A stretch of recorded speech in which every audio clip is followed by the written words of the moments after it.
It's happening again. On Thursday, as the Texas Rangers look to bolster their starting rotation, Jeff Passan, the first to tweet about it.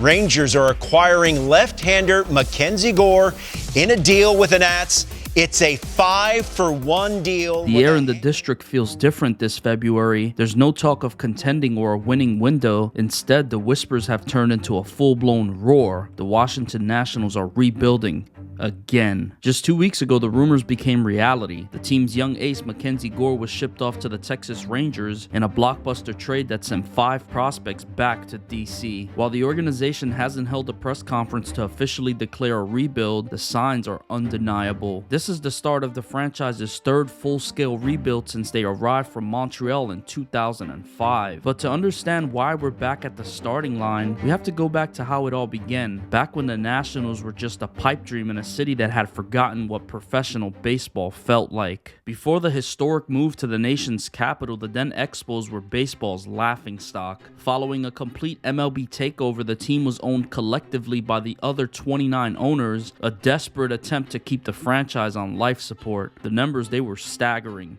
In 2004, they sat dead last in attendance, averaging just over 9,000 fans a game. The stadium was an outdated concrete relic, and prior owner Jeffrey Loria had absolutely zero intentions of funding a new ballpark. Then came a man who would change the map of the NL East, Commissioner Bud Selig. At the end of 2004, he made it official. The Expos were dead, the Washington Nationals were born. The move wasn't exactly a smooth slide into home. DC had beat out stiff competition from Norfolk, Monterrey, Mexico, Portland, and Las Vegas, and even after they won, they had nowhere to go. The inaugural 2005 season was played at RFK Stadium, a multi-purpose venue that hadn't seen a baseball game since 1971. It was old, it was drafty, and it was perfect. The sports-hungry DC metro area tripled the team's total attendance to over 2.7 million fans, and that averaged 9,000 in Montreal. It exploded to 33,000 fans per game.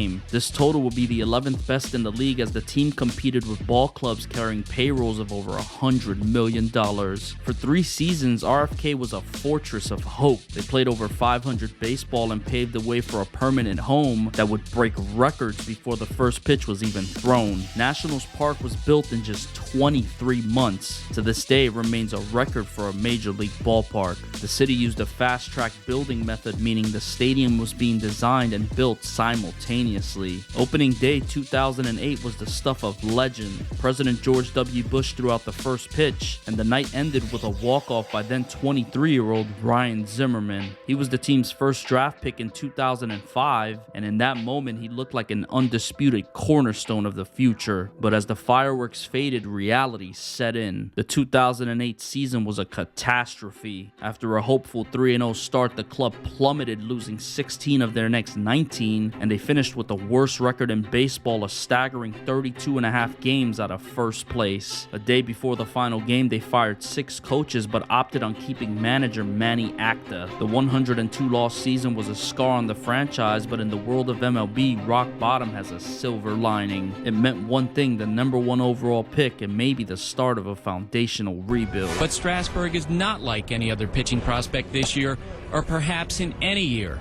Some longtime scouts are calling Strasburg the best draft prospect they have ever seen. Steven Strasburg was arguably the most hyped pitching prospect in the history of the sport. His college numbers looked like a glitch in a video game: 13-1 with a 1.32 ERA. He struck out 195 in 109 innings, which equates to a gaudy 16.1 strikeouts per 9. He once struck out 23 batters in a single game versus Utah. He tossed a no-hitter in his final home start, as scouts called him the quote-unquote perfect arm, and it was clear the Nationals were about to land a generational talent. But nothing in DC ever comes that simple. Enter super agent Scott Boras. The most powerful agent in the sport saw the frenzy and smelled blood. He allegedly wanted a $50 million deal, a number that was science fiction for draft picks at the time. The previous record was just over $10 million, and negotiations went down to the wire. Reports say the two sides agreed on a record $15.1 million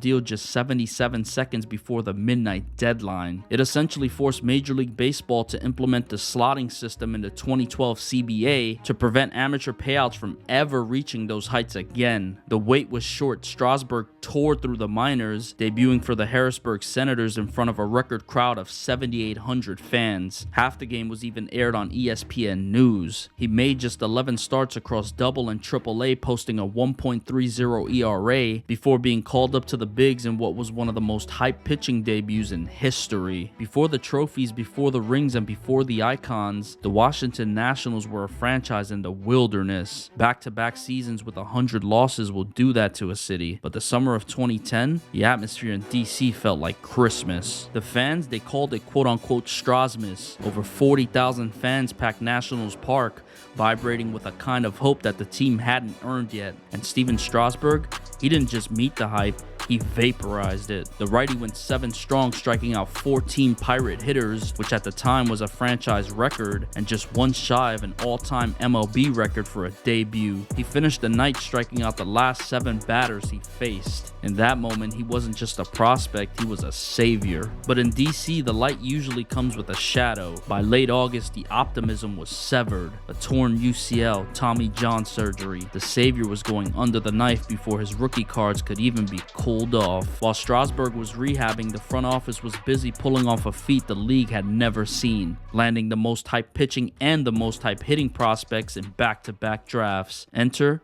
Bryce Harper. Scouts were comparing him to Babe Ruth and LeBron James. He was the first high schooler to grace the cover of Sports Illustrated. He was hitting 500-foot bombs at Tropicana Field, while other kids his age were worried about prom. Technically, he wasn't draft eligible until 2011, so Harper took the fast track. He dropped out of high school after his sophomore year, earned a GED, and enrolled in JUCO at the College of Southern Nevada. At 17 years old, he didn't just play against older competition, he dismantled them. He hit .433 with 31 home runs in just 66 games. He took home the Golden Spikes Award, an honor almost exclusively reserved for elite Division I talent, and there were reports he hit a ball 570 feet as a freshman. The Nationals didn't just draft him 1-1, they marketed him as the final piece of the puzzle. Represented by Scott Boras, the deal, much like Strasburg's, came down to the final seconds of the deadline. A record $9.9 million deal, the most ever for a position player. Harper was a catcher by trade, but the Nats moved him to the outfield to fast-track him to the big leagues. 1 year in the minors was all the organization could stomach.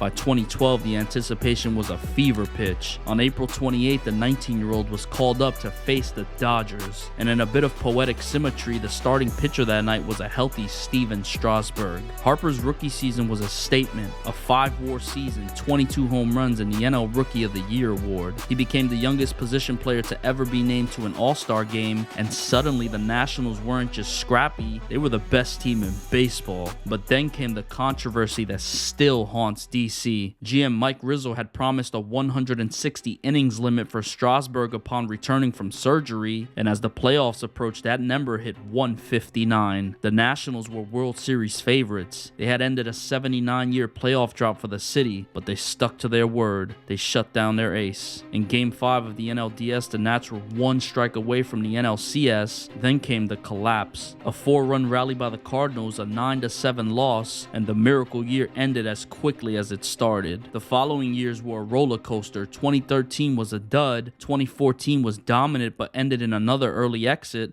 Then came 2015. In a player poll for ESPN The Magazine, Bryce Harper was voted the quote-unquote most overrated player in baseball. His response? Arguably the greatest offensive season of the decade. A unanimous MVP, a Silver Slugger, he didn't just play, he conducted a symphony of vengeance. But the real magic of 2015 happened in the background. The core was expanding. First, a trade with the Padres for Joe Ross and a player to be named later, that mystery man, Trey Turner. The rule was so bizarre, MLB actually had to change the rules about trading drafted players, a rule that we now know today as the quote-unquote Trey Turner rule. And then there was a kid from the Dominican Republic. Juan Soto wasn't the can't-miss kid. He was ranked as low as 25th in the international class. He didn't have elite speed or jaw-dropping raw power, but he had the hit tool. At 14, scouts noticed he almost never swung at bad pitches, and despite verbal agreements with the Padres and Twins, the Nats swooped in and landed him for $1.5 million. In a class that produced Vladimir Guerrero Jr. and Fernando Tatis, the Nationals found the heartbeat of their future. The blueprint was finished. The stars were aligned and the world had no idea what was coming next. The Dusty Baker era began in 2016 and ended as quickly as it started. In baseball, 192 wins over 2 seasons usually earns you a statue or at very least a blank check, but in the nation's capital, it brought Dusty Baker a one-way ticket out of town. In October 2017, the Washington Nationals did the unthinkable. They looked at back-to-back NL East titles, a .593 winning percentage, and one of the most respected clubhouses in the league, and they chose to walk away. Till this day, it remains one of the most polarizing front office gambles in MLB modern day history. To GM Mike Rizzo and the Lerner family, the regular season had become a formality. Success wasn't measured in division banners anymore, it was measured in a World Series or bust mentality. In both 2016 and 2017, the Nats season ended exactly the same way, a decisive Game 5 loss at home, first to the Dodgers, then to the Cubs. Enter Davey Martinez. On October 30th, the Nats didn't just hire a manager, they hired a philosophy. This was the first time the Lerners broke their own rule, offering a 3-year, $2.8 million guaranteed contract, a massive show of faith in a man who had never actually managed a game in his life. So why him? Martinez was the ultimate quote-unquote bridge. He had spent a decade as the right-hand man to Joe Madden, the mad scientist of the MLB. He was bilingual, charismatic, and carried the shimmer of the 2016 Cubs World Series ring. The mission was clear: break the curse. Martinez knew the narrative. He knew people thought this team was mentally stuck. So in his first spring training in 2008, he didn't just give a speech, he brought in camels. Literally, he brought camels to camp. The message? We have to get over the hump. It was a move straight out of the Madden playbook. Part circus, part psychology, and entirely high stakes. At the time, critics called it a gimmick, but looking back, it was the first sign the Nationals were done playing it safe. They were ready to get weird if it meant finally winning. The 2018 season was a literal roller coaster, but it was also the year we met a 19-year-old kid who would change the franchise forever. If there was a silver lining to the injury crisis that gutted the roster and season, it was the arrival of Juan Soto. In the spring of 2018, Juan Soto wasn't just a prospect, he was a glitch in the system. He started the year in Single-A Hagerstown. By the time the calendar turned into May, he had scorched his way through 3 levels of the minors in just 39 games. On May 20th, the Washington Nationals realized they couldn't keep him down any longer. At 19 years and 207 days old, Soto became the youngest player in the majors and the first player born in 1998 to ever take a big league field. He didn't just have a good rookie year, he had a Hall of Fame caliber offensive season before he was legally allowed to buy a beer. Soto finished second in the National League Rookie of the Year voting. He was narrowly beaten by Ronald Acuna Jr. of the Atlanta Braves. While Soto had the better on-base numbers and plate discipline, Acuna's speed and the Braves' playoff run gave him the edge in a historic race between 2 future superstars. The season wasn't all gloom. Nationals Park hosted the All-Star Game, where Bryce Harper won the home run derby in front of the home crowd in dramatic walk-off fashion. It felt like a movie ending. Turns out we were right. Months later, Harper would sign with the rival Phillies. The 2018 season turned out to be a bridge away from the Harper era and towards the young core of Soto and Turner that would eventually find redemption. Coming into their 15th season in DC, the vibes were bad. The face of the franchise, Bryce Harper, had chose a massive bag to Philadelphia, and by May 23rd, the Nats were 19-31. They were 12 games under 500. The bullpen was a disaster, and the media was already calling for Dave Martinez's job. The stats said they were finished. The experts said to sell, but Dave Martinez, he had a different message: stay in the fight. They didn't just crawl back, they sprinted, finishing the season 93-69. October wasn't a postseason run, it was a tightrope walk. The 2019 Nats faced 5 elimination games. 5 times they were one bad inning away from going home. In the wild card, they were trailing the Brewers in the 8th until a 20-year-old Juan Soto ripped a hit that changed the trajectory of this franchise. Against the juggernaut Dodgers in the NLDS, it was the veteran Howie Kendrick silencing Chavez Ravine with a 10th inning grand slam. By the time they swept the Cardinals in the NLCS, the world realized this wasn't luck anymore. It was destiny. Then came the World Series, the Houston Astros, a powerhouse. What followed was a statistical anomaly that may never happen again. The road team won every single game. Game 7 was the perfect microcosm of their entire year. Trailing 2-0 in the 7th against a locked-in Zach Greinke, Anthony Rendon, the quote-unquote quiet assassin, homered to give the team a spark. Then, this happened.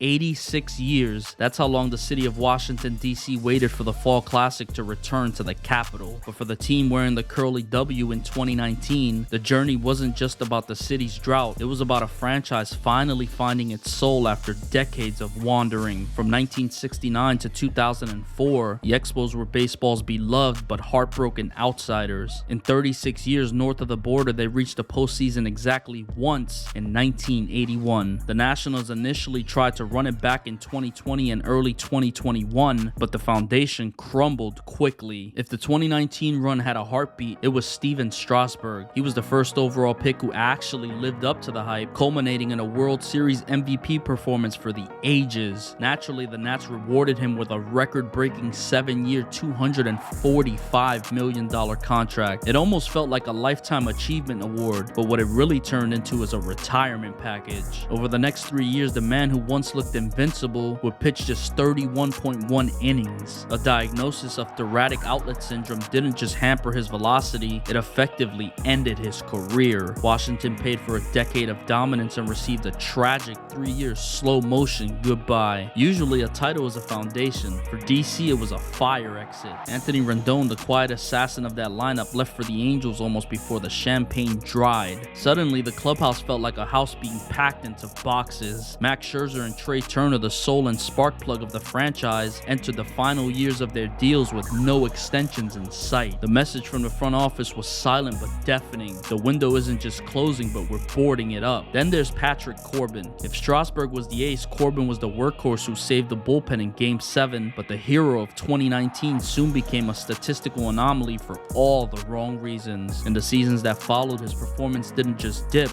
it fell off a cliff. Corbin went from a locked-in starter to one of the statistically least effective pitchers in the league. Then came one of the most aggressive roster teardowns in modern sports history. We've seen rebuilds before, but we've never seen a franchise go from World Series contenders to total ground-up restoration this fast. What GM Mike Rizzo called a quote-unquote retool in July of 2021 became a historic fire sale by August of 2022. July 2021, the Nats were struggling, but they still had a core of a champion. Then, in a feverish 28-hour window, the heart of the franchise was ripped out. The headliner, a literal earthquake of a trade. The return brought back Josiah Gray, who's churned out a near 5 ERA since being in Washington, Keibert Ruiz, who appears will not be a part of the future as we head into 2026, and 2 minor leaguers who aren't even in the system anymore. But Rizzo wasn't done. He spent the next few hours clearing the clubhouse. Kyle Schwarber was shipped to Boston for a minor league arm who never made it past A-ball and hasn't pitched since 2004. Then Brad Hand, Daniel Hudson, Yan Gomes, Josh Harrison, and John Lester were all flipped for prospects who've never had an impact on the organization. The Lester deal did produce Lane Thomas, who was then flipped to Cleveland for 3 more prospects. While 2021 was about volume, 2022 was defined by the single biggest trade in MLB history. After Juan Soto turned down a 15-year, $440 million